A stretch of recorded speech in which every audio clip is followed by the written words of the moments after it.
And I just want to make sure we're all squared away and know which derivative we use for which. Okay, so that's how we're going to start. A little review of these first few problems.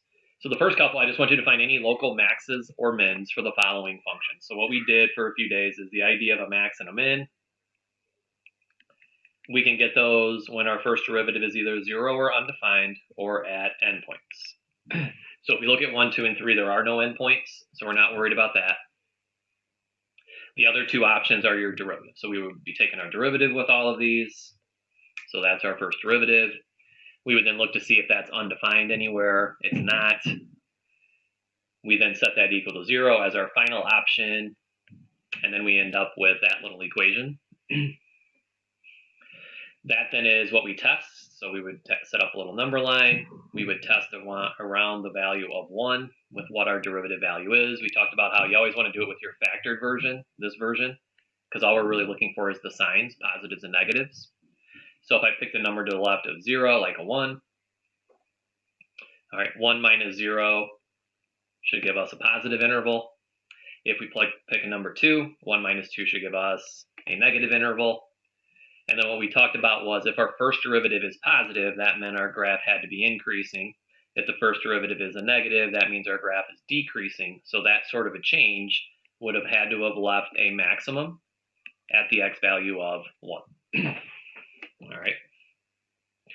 We would be increasing. If I ask that question, when the derivative is positive, we increase. So that's what would happen here. If the derivative is negative, you're decreasing. So then that's why we go downwards. All right. So hopefully pretty straightforward. Next one, same idea. No endpoints. So you're taking your first derivative. Let me make sure of that. Yeah. Not undefined anywhere. So the only thing we're left with is to set that equal to 0 and then factor it. So I'm going to pull out the negative 6 just so our x squared has a positive coefficient. And then that would give us, what, x minus a 2. So we now go to set this up. We would be testing a 0 and 2. I'll go and do that, make sure we have that part down. I'm actually going to try to pull up my calculator and hope it doesn't crash my computer. So get your signs there while I try to pull this up. Could be a little risky here.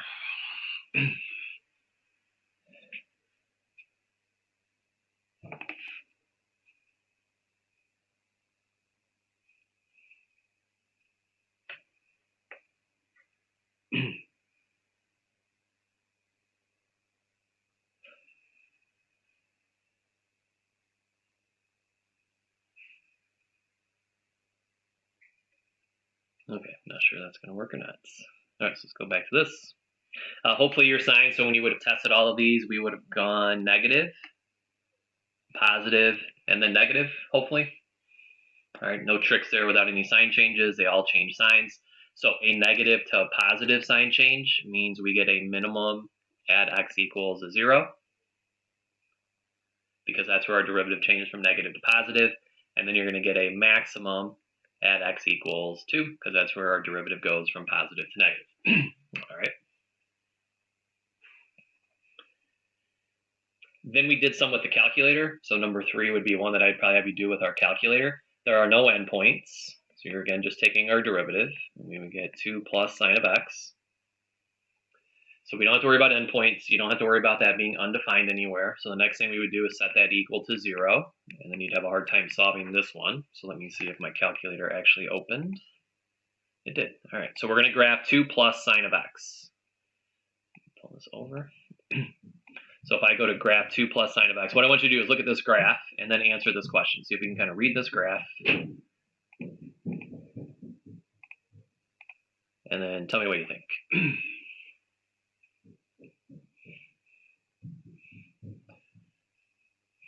So that's your derivative graph. And we want to talk about where would the original function have a high point or a low point.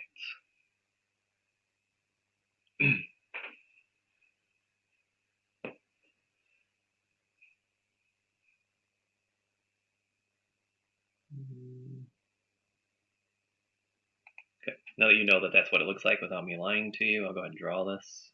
So it looks something like this. And then that's our derivative. All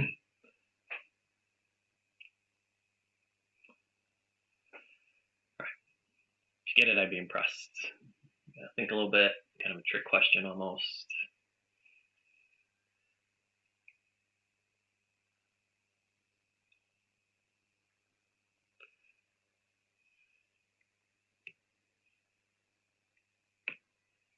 All right, let's see where we're at. So yesterday and the day before, we dealt with, let's say this was my derivative graph, the red one down here. So don't draw that, I just made that up. But if that's our derivative graph, this was always our key point, is when f prime equaled 0. And then we want to know what's the sign of the derivative to the left and to the right. Well, to the left, if I'm underneath the x-axis, the derivative would have a negative value. When I flop to the top of the x-axis, now my derivative is going to have a positive value. So if our derivative is 0 and changes from negative to positive, what we would say we have here is a min on the original function. So if we look at the graph over here, the one that was actually on my calculator, the one that's going to answer this question, does that graph ever cross the x-axis like this one did and give us a 0 to test around? No. All right. What this graph always is, this is your derivative, and since it is always above the x-axis, the derivative is always positive. So if we're asking where does this graph have a max or a min, the answer to this would be there isn't any, there are none. Because the original function would always be increasing if the derivative is positive. All right. So that's what this is telling us. The first derivative is always positive. We don't have a max or a min because this guy, if I were to graph this one, it's going to always be going up. Okay, constantly increasing. All right. So that's a little synopsis of day one. Maxes, mins, were we increasing, were we decreasing? We did a little more involved in that, but big picture stuff, that was day one of 4.3. And then yesterday we did day 2, and this is our concavity. And it plays out very, very similarly to the first 3, except you're just doing it with your second derivative. So concavity is now a second derivative idea. So we're going to take our first derivative, which is easy. But we now know we want to get to the second derivative. That then is what we set equal to 0. Wait, hold on a minute. And then to get our test point, we set that equal to 0. Nowhere is the second derivative undefined, so 0 is our test point. We're now testing our second derivative. Pretty simple. You plug in a negative number, it's going to be negative. Positive number, it's going to be positive. So we have an interval for both. When our second derivative is negative, and that's what's happening here when we say this, our second derivative is negative, that means you're concave down.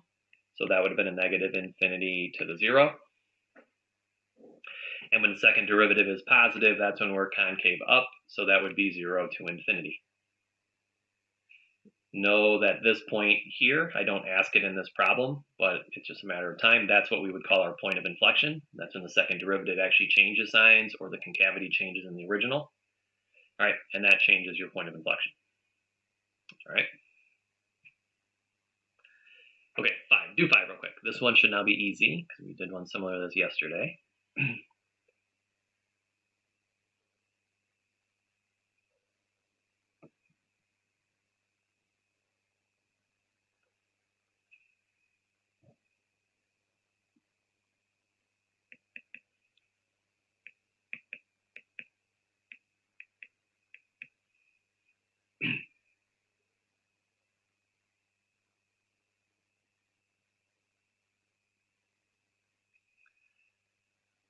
All right. Yesterday we did one where you took the second derivative and it was always a positive 10.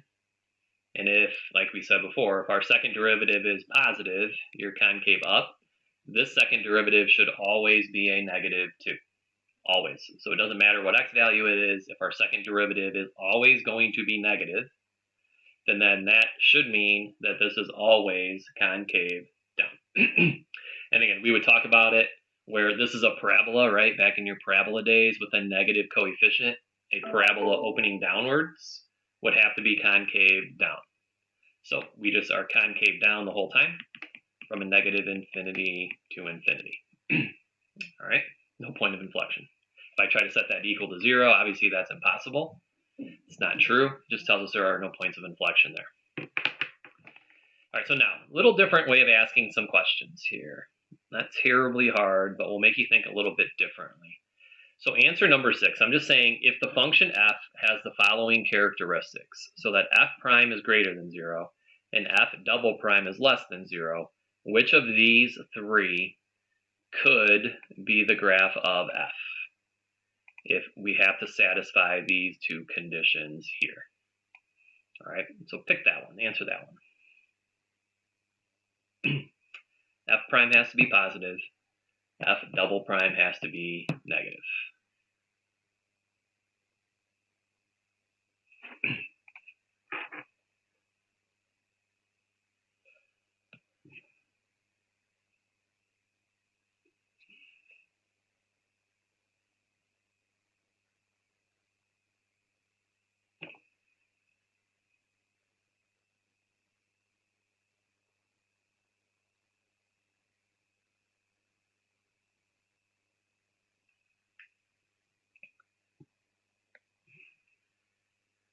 All right, hopefully we picked one. When you see this statement here, f prime is greater than 0, what has to happen is you need a function that's increasing. So this function is increasing the whole time. This function is increasing the whole time, but b is not, so it cannot be b. b is decreasing, and according to this, we need to have a positive first derivative, which means we have to be going up. If you then look at the second part, if the second derivative is less than 0 or negative, that means we have to be concave down. Of the 2 that are remaining, this one here is concave up, it's cupped upwards. This one here is concave down. So the one that is both increasing and concave up, or concave down, should have been C. All right, so that should have been our pick, hopefully. Okay. All right, easy enough, hopefully. I'm thinking that's not so bad. All right, number 7, little trickier. I tell you that the graph of f prime is to the right. So this is f prime. Which graph below could be the original function? See what we think about that one. I'll give you a minute to ponder that one. So if this is our derivative, which one of these 3 could be the original function? Nothing else, you have a 33% chance of guessing.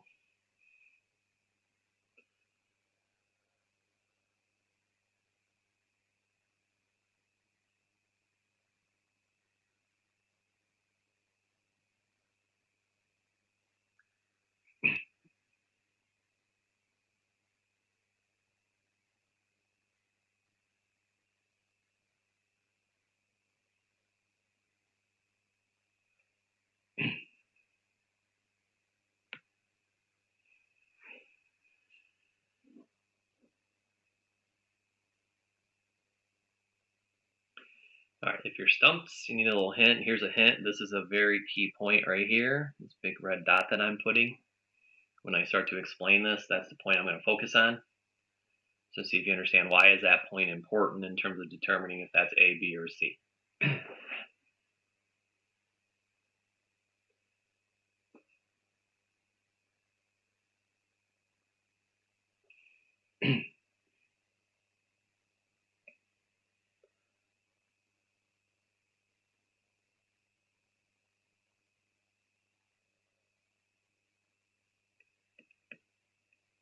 All right, let's see what we got. So the reason this point is important, all the problems that we did at the top of the page, those first 3, what we were trying to figure out is when did our derivative, or let me go to the first 3, sorry. When did our first derivative equal 0? Same here, first derivative set equal to 0, first derivative set equal to 0. Now your first derivative is a graph, but we still want to identify where does my first derivative equal 0, and it equals 0 at that point because that's where the derivative graph, this is the derivative graph, crosses the x-axis.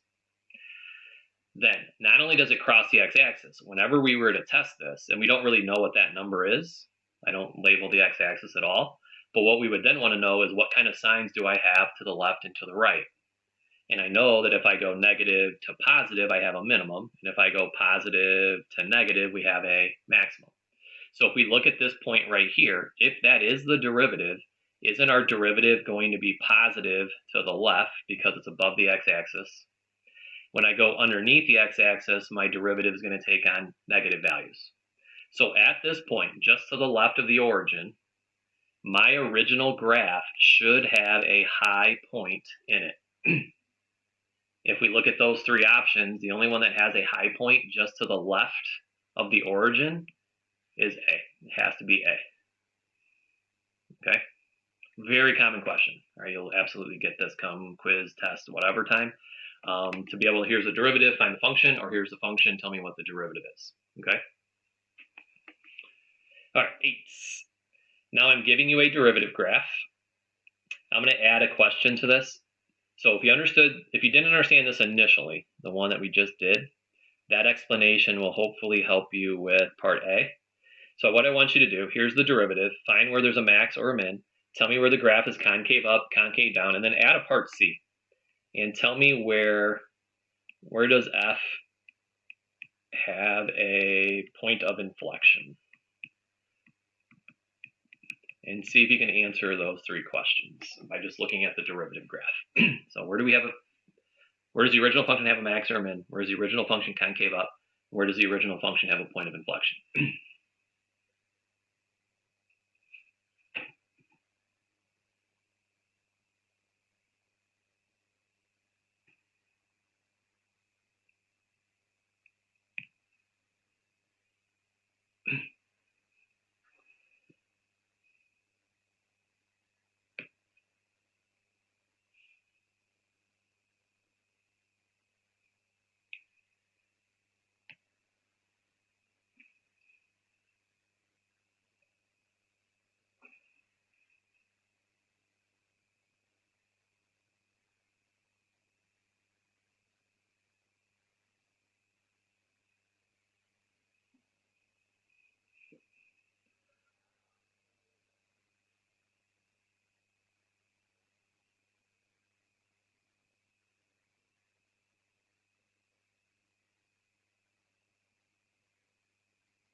A is the one I would hope we could get.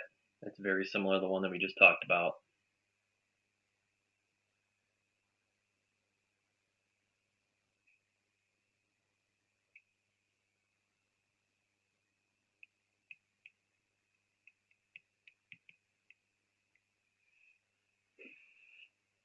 All right, so let's see if we have A. If I want a max, the thing we know has to happen in a max, if all I'm given to work with is my derivative, which is what that graph is my first derivative has to change from positive values to negative values. If we set up a sign chart and test it around that point, we have to go from positive values to negative values. So if we look at this one here, there should only be one value where the derivative is going from positive to negative, only one x coordinate, and that should be at x equals, drum roll, hopefully we got this, the -4. Okay, x equals a -4 is where the original graph would have a max. All right.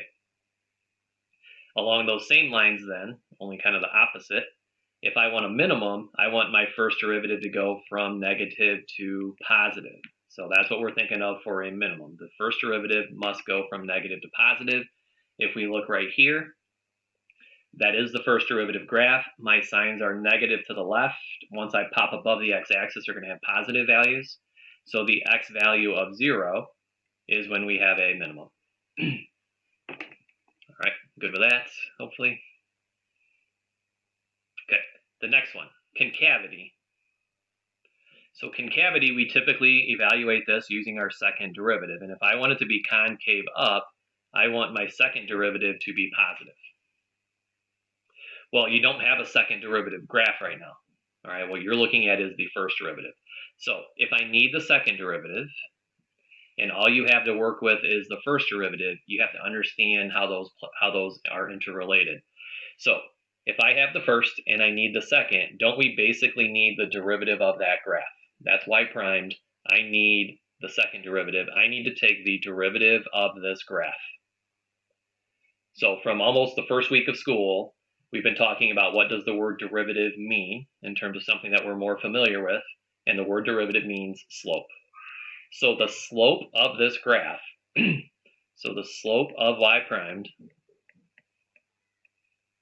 is y double primed. All right. So if we want our function to be concave up, then f prime double prime is going to be positive when the slope of y prime is positive. So look at right about here. Notice how anywhere in here, if I were to draw a tangent line anywhere in here, wouldn't the slope of all those tangent lines be positive within that interval?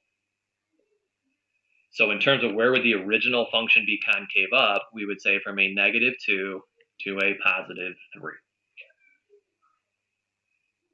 All right. Very, very similar explanation for letter C. A point of inflection yesterday, we were always talking about the second derivative not only needs to be 0, that's initially what we look for, but it also has to change signs.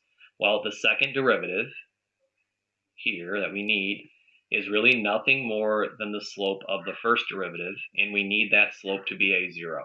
So if we look at this point right here, and then this point right here, notice how we have a nice horizontal tangent line there and there. That's your second derivative equaling 0. The slope of f prime is the second derivative. So we should have points of inflection at x equals a -2 and at x equals a +3.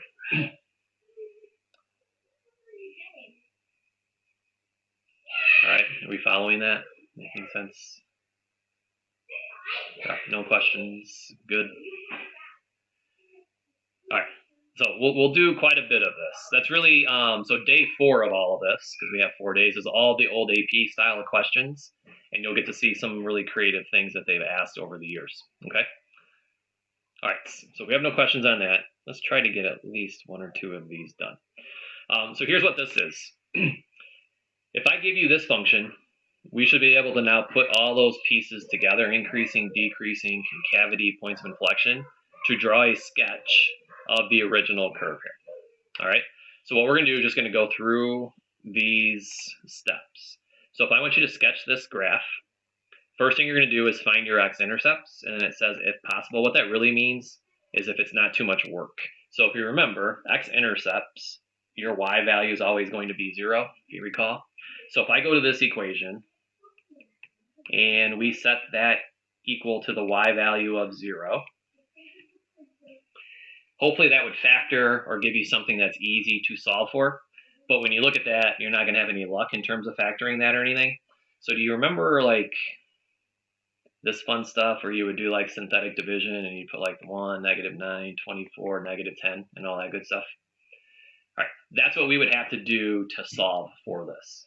All right, so now what I mentioned earlier, I said if possible, it really means if it's not too much work and if it's not too ridiculous.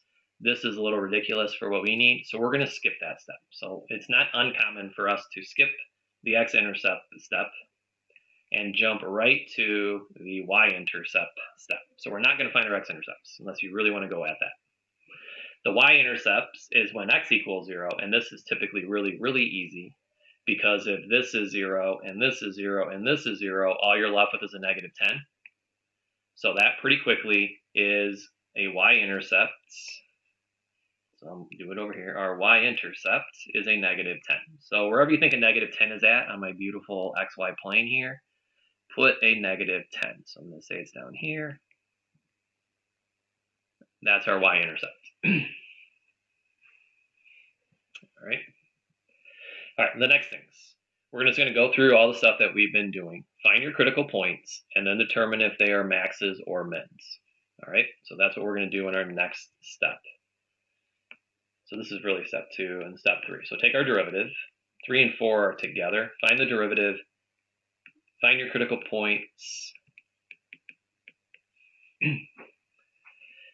Notice there's no endpoints. Notice nowhere is this going to be undefined. So we're only concerned about setting that equal to 0. We do have a common factor. So pull out the 3. And then that factors nicely further with x - 2, x - 4. So that's step 3. Step number 4 is now determining, are these maxes or mins? So we're going to do our little test here with the first derivative. So 2 and then 4. To save a little time, I'm going to assume that we can do these at this point. You should go in positive, negative, positive. So what that then tells us is we have a max at x equals 2. But here's our issue now with this. We definitely have a max at 2, but that doesn't mean I can just come over here to the x value of 2. I don't know where to put it. I don't know if that point goes up here, here, here. We need to sort of know what the y coordinate is. So we don't just want the x coordinate right now.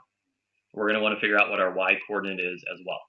So if I know I have an x value of 2, go into this original equation here. So we're just going to go back to this and let x be a 2. So we get what? 8, 4, 36, 48 minus a 10. So that would be what? 2010, it looks like. Somebody may want to double check that and let me know if I screwed up that little math.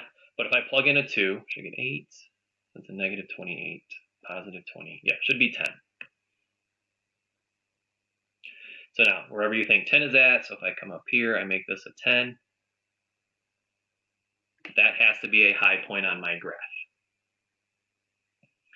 We also, however, have a minimum at x equals 4. So same thing, we'd have to come up here, plug it into this original equation. So 4 cubed is what? 64. 16 times 9, what? 54. So 144. Oh boy, 9 times 24.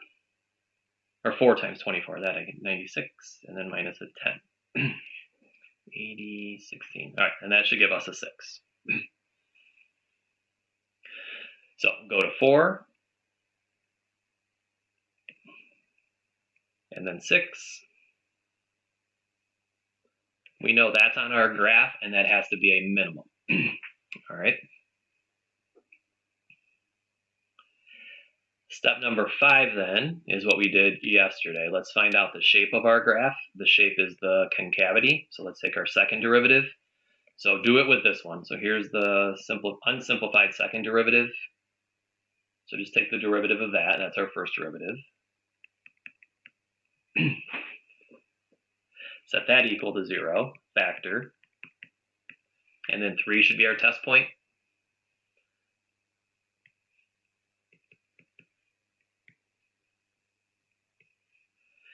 To the left of 3, we would be negative, and to the right of 3, we would be positive.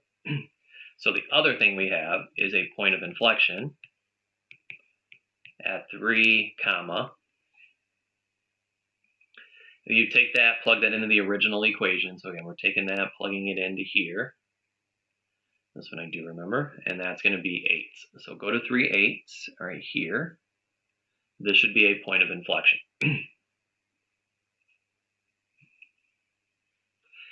So now what we want to do is put all that together to sketch this graph. All right, we should be able to put all this together to kind of come up with what this now looks like. So let's come over to here. At x equals anywhere to the left of 2, my derivative is positive. So if I here's 2, anywhere to the left of 2, I have to be increasing. All right, so real cheap, don't sketch this yet. So I've got to increase until here. Between 2 and 4, I've got to decrease. So that should make sense. I have to get from here to here while decreasing. And then between 4 through infinity, I'm going to start to increase again. Okay, so real cheap little sketch. We go up, we go down, and then we go back up. Let me get rid of the extra stuff here. So are we supposed to use dotted lines or connect them with? So right now, the only reason I'm going to do dotted lines is because I haven't done the shape yet. Okay. That's why it's dotted. So now what I'm going to do, let's go to our second derivative. Notice right here at 3. So here's the x value of 3. Anywhere to the left of 3, shouldn't I be concave down? So now instead of lines, I'm going to draw this in I should be concave down anywhere to the left of 3. So now we do want to have a little bit of shape to this. Okay. Then, instead of going like the lines here, straight down and then straight up, anywhere to the right of 3, shouldn't I be concave up? So to the right of there, I should now kind of make it look like a parabola that opens upwards. And I would then switch to concave up, make sure this remains a low point on the graph, and then start to increase. That's what that graph would look like. If we threw that into the calculator right now, that's exactly what that graph is going to look like. All right. Oh, where'd it go? Oh, there it is. Disappeared. All right. Makes some sense, hopefully. All right, I'm going to skip 2 just because me having you sketch these out isn't quite as practical as it used to, because you'd have a calculator in your hand. But I do want you to see some of these. And there's other ways that I can do this when you're not going to go through all this. So go to number 3. That's the next one that I want to do. All right, step number 1. What time we got? Yeah, hopefully we can get through this one. X-intercept. If that's reasonable. So this one, we could let y be a 0 here. This might not be too awful.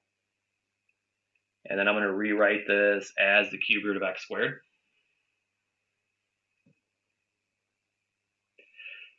That we then could hopefully solve. So the cube root of x squared is equal to 2. If I cube both sides, I get x cubed equals 8. So my x-intercepts are a positive and a negative root 8. So wherever you think that's at, hopefully we have a little bit of number sense to that. Root 8 would be in between root 4 and root 9. So they should be somewhere between the 2's and the 3's.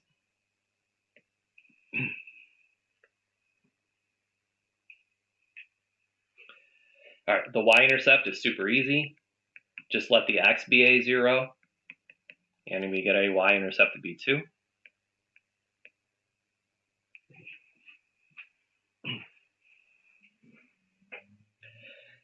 And then steps 3, 4, and 5 is just the stuff we've been working on here these last few days. Take your derivative. So we get negative 2/3 x to the negative 1/3.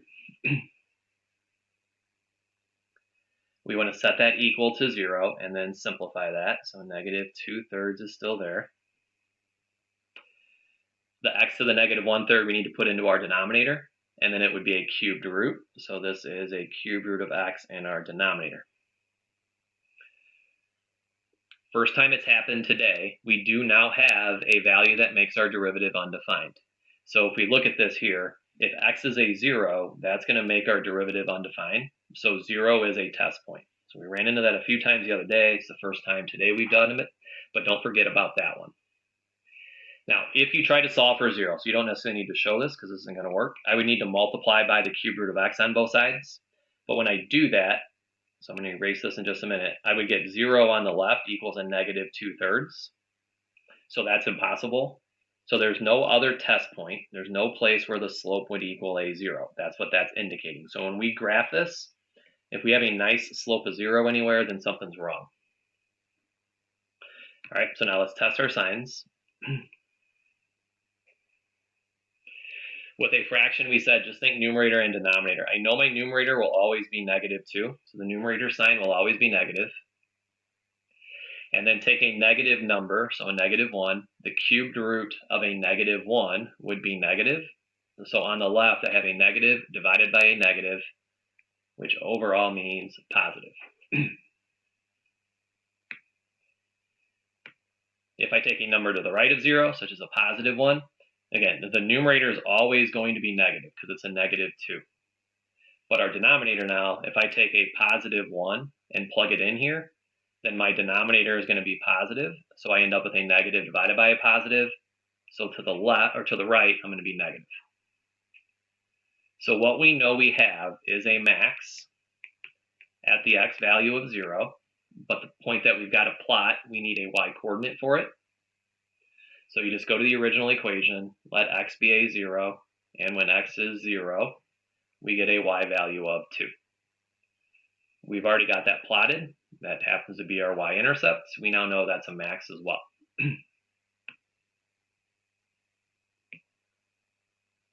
All right, our fifth and final step now is the second derivative. Take the derivative of this one so that we can still do the power rule. So that's our first derivative. So you're going to do a negative 1/3 times a negative 2/3, so a positive 2/9. Subtract 1 from the negative 1/3, so a negative 4/3. And then same thing we just did. Set that equal to 0. At the same time, simplify this. And we would get a cubed root of x to the 4th in our denominator. So again, 0 makes that undefined, so that's our test point. So we've got to test 0. And then this is a nice one because my numerator is always a positive 2, always positive. If you look at your denominator here, wouldn't the denominator always spit out a positive number as well? So the only thing that the second derivative could spit out is a positive number. So my second derivative is always positive. So then what I like to do, we got 5 minutes here, so let me give you a minute. We should now be able to sketch what's going on over here. Like, where do we increase? Where do we decrease? What sort of concavity do we have? Give you a minute. Try to sketch in what this graph looks like. And again, this right here tells us where we're increasing and decreasing. And the second derivative signs tell us where we're concave up and concave down. And see what you think.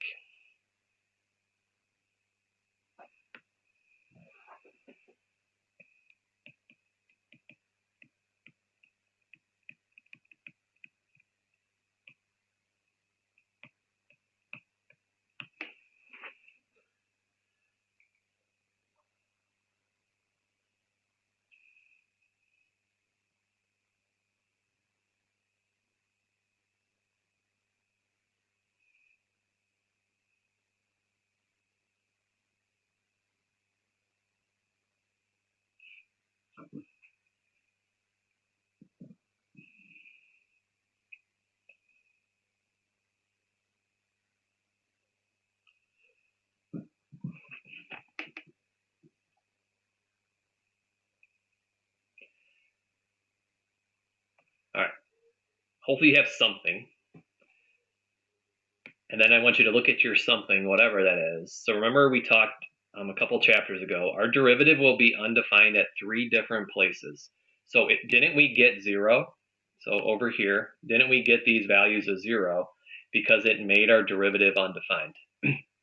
So the x value of 0 makes our derivative undefined. So what that means is at x equals 0, you better either have a sharp corner, a vertical tangent, or a discontinuity. Because those are the only 3 things that make our derivative undefined. So if you now look at your x value as 0, so at this point right here is when x is 0, you better have one of these 3 things happening in your graph if you graph this correctly. Right? And you shouldn't necessarily have to force it. It should have just happened.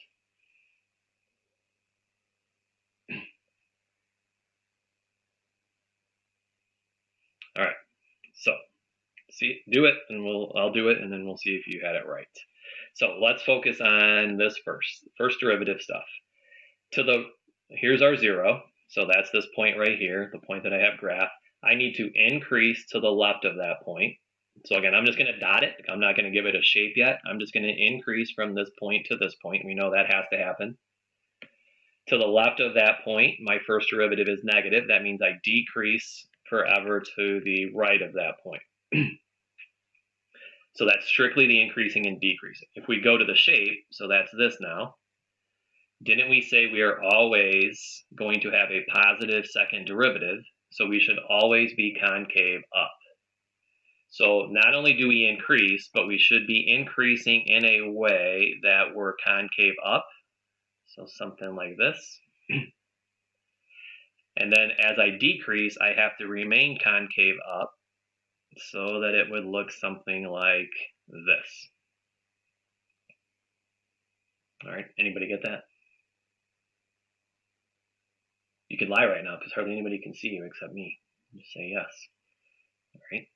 So now the question is, which of these three did we have? Because we had to have one of these three. And if you look pretty clearly at the x value of 0, don't we see a sharp corner taking place there? That's why our derivative won't exist at that point, because we have two different slopes kind of clashing into each other at the exact same time. All right. Not easy. This is hard. Every year, kind of people, when we do this little curve sketching thing, putting all this together makes people's heads spin a little bit. All right. All right. So with that, if the bell was in my house, it would ring in about 15 seconds. Bring this tomorrow. I do want to do the next question. I want to do number 4. That might be as far as we go with these. And then hopefully we'll get into day 4 tomorrow, and then hopefully have a quiz set up for early next week. All right. All right, so with that, we'll call that a day. If you have any questions, we have a minute. No, we don't. It's 12:53. All right, so have a good night. We'll see you guys tomorrow.